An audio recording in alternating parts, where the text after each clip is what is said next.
Assalamualaikum warahmatullahi wabarakatuh. Warga, bangsa, dan masyarakat seluruh Indonesia dimanapun berada, kembali kita akan melanjutkan serial konflik Habaib dan keluarga Wali Songo. Kali ini kita sudah sampai pada bagian ke-9 atau part ke-9. Nasab Ba'alawi bukanlah yang paling sahih. Konflik Habaib dan keluarga Wali Songo, nasab Ba'alawi bukanlah yang paling sahih.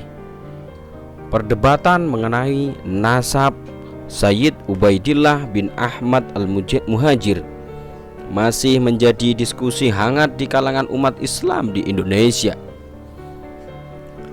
Kiai Haji Ali Badri Pasuruan memberikan penjelasan terkait nasab Ba'alawi yang selama ini membuat klaim sebagai nasab paling sahih di dunia.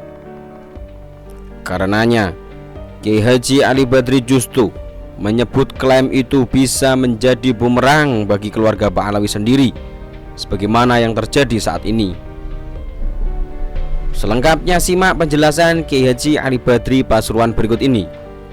Konflik Habaib dan keluarga Wali Songo, nasab Ba'alawi bukanlah yang paling sahih. Seperti yang telah saya katakan sebelumnya, bahwa saya telah lama mengetahui soal penolakan sebagian Ashraf Yordania dan lain-lain soal nasab Sayyid Ubaidillah.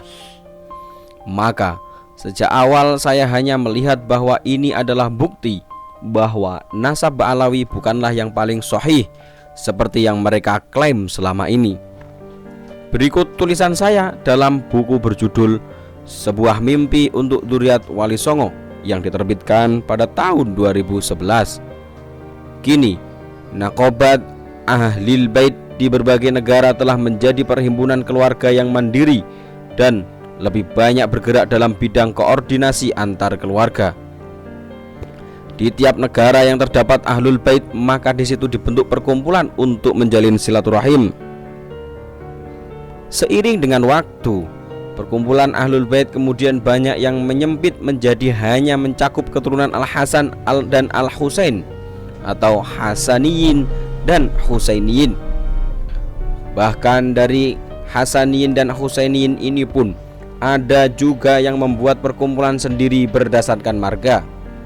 Penyempitan cakupan itu umumnya disebabkan oleh keterbatasan kemampuan koordinasi, karena masing-masing marga memiliki anggota yang besar.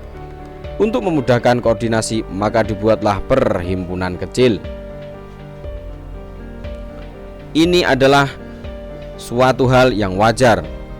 Namun, minimnya komunikasi antar perhimpunan itu terkadang membuat sebagian anggota sebuah perhimpunan menganggap perhimpunan lebih sah dari yang lain. Seperti sebagian Ashraf Yordania yang pernah mengingkari keabsahan keluarga Ba'alawi Yaman. Hal ini juga wajar karena mereka juga manusia biasa, sehingga tentu saja banyak orang awamnya juga.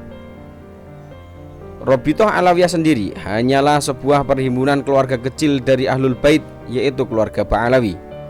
Saya sering mendengar bahwa rumpun Ba'alawi adalah yang terbanyak di antara rumpun-rumpun Ahlul Bait di dunia.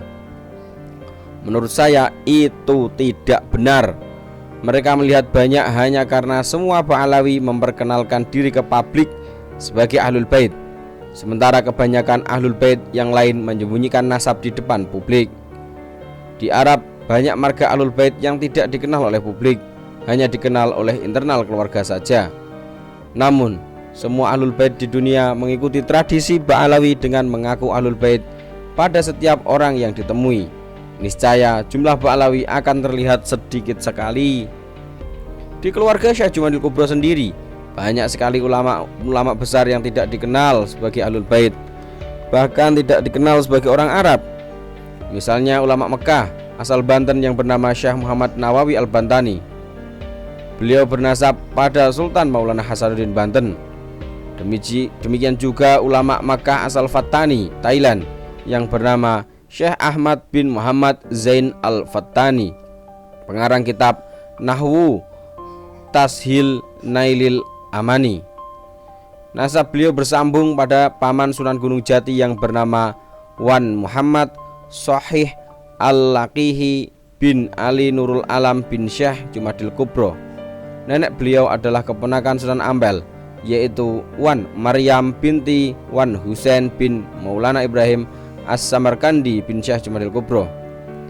Adapun kasus nasab Sayyid Ubaidillah selama ini, saya melihat itu sebagai akibat dari terputusnya informasi saja.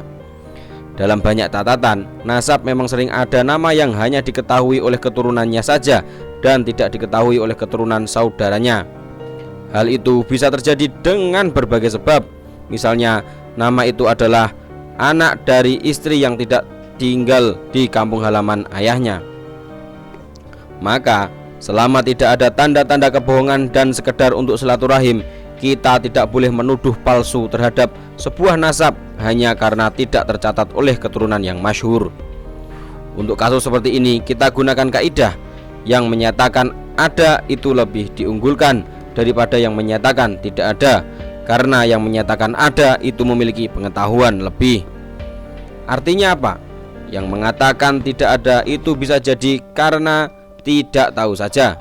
Bahkan kitab-kitab lama Ba'alawi menyebutkan bahwa putra Sayyid Alawi Ambil Faqih yang bernama Abdullah itu tidak memiliki keturunan.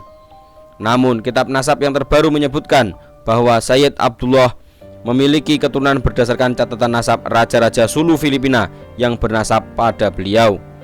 Yang pasti, dalam kitab-kitab nasab yang lama, nama Abdullah sebagai putra Sayyid Ahmad bin Isa Ar-Rumi memang tidak terkenal seperti tiga nama putra beliau lain, yaitu Husain, Ali, dan Muhammad. Bahkan sebagian kitab menggunakan kalimat qila ketika menambahkan nama Abdullah. Dalam istilah kita, qila itu sama dengan konon katanya. Hal itu menunjukkan bahwa nama Abdullah tidak muncul dalam semua riwayat, tidak seperti nama Husain, Ali, dan Muhammad. Dengan kata lain, nama Abdullah sebagai putra Ahmad tidak sahih tiga nama yang lain. Namun tidak sesahih lainnya itu bukan berarti tertolak atau ditolak.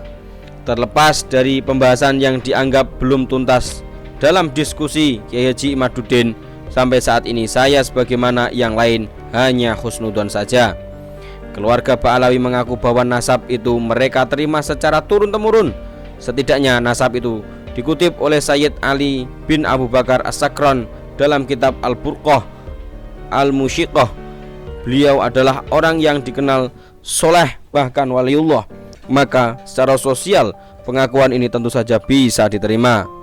Mendustakan nasab orang itu adalah masalah serius karena bisa menyakiti perasaan dan menyebabkan fitnah. Itu sebabnya semua madhab fikih sepakat memasukkan pendustaan nasab dalam bab qadhaf, sama dengan qadhaf zina yang hukumnya adalah dicambuk 80 kali. Adapun kajian Kiai Haji Imaduddin, saya melihatnya hanya sebagai kajian ilmiah dengan standar ilmu riwayat, bukan standar penerimaan nasab secara sosial. Kiai Haji Imaduddin hanya menakar kadar kesahihan nasab Sayyid Ubaidillah dengan standar ilmu riwayat. Dari itu, saya pun sudah mengatakan bahwa nama Abdullah tidak sesahih tiga nama yang lain daripada anak-anak Sayyid Ahmad bin Isa. Namun tidak sesahih lainnya itu bukan berarti ditolak. Hanya saja memiliki beberapa catatan yang menyimpulkan bahwa keluarga Ba'alawi sering tasahul atau menyepelekan dalam hal riwayat, yaitu ketika menyanjung leluhur atau kelompoknya. Hal itu terkadang menjadi bumerang bagi mereka sendiri. Berikut ini adalah beberapa catatan saya, yaitu pertama tentang nama Abdullah menjadi Ubaidillah. Mereka menceritakan bahwa Sayyid Abdullah itu orangnya sangat tawadhu. Saking tawadhunya, beliau merasa masih belum pantas menyandang nama Abdullah atau hamba Allah. Beliau pun merubah sendiri nama itu menjadi Ubaidillah, hamba kecil Allah. Cerita itu diriwayatkan sebagai fakta, padahal cerita itu hanya asumsi dari Sayyid Ali As-Sakran. Beginilah kronologinya. Sayyid Ali As-Sakran dalam kitab Al-Burqah menyebutkan bahwa nama leluhur Ba'alawi yang masyhur di Hadramaut itu bernama Ubaid bin Ahmad bin Isa bukan Ubaidillah, dan bukan pula Abdullah. Beliau berkata, kemudian beliau melihat catatan nasab keluarga Jadid dalam kitab Al-Janadi yang bersambung pada nama Abdullah bin Ahmad bin Isa, sekalipun menganggap Abdullah itu adalah orang yang sama dengan Ubaid.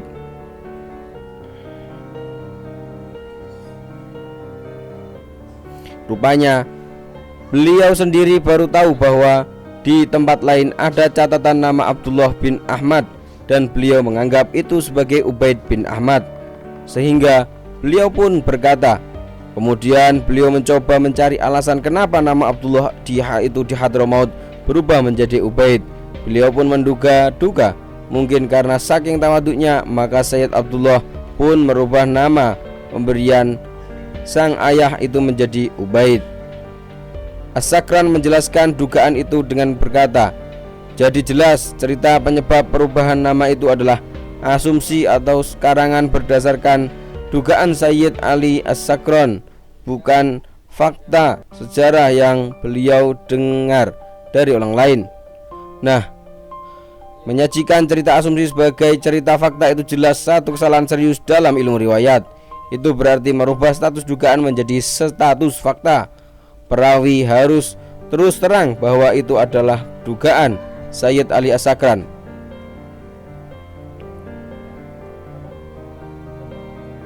Kedua, banyak keluarga Ba'alawi yang mengatakan bahwa leluhur mereka mulai Faqih Muqaddam hingga Sayyid Ahmad Al-Muhajir semuanya adalah ulama besar dengan level mujtahid mutlak, namun mereka tawadu sehingga tetap bermadhab. Cerita itu bertentangan dengan fakta sejarah, bahkan bisa jadi bumerang bagi status keabsahan nasab mereka sendiri. Mari kita bahas lebih luas dan bersambung.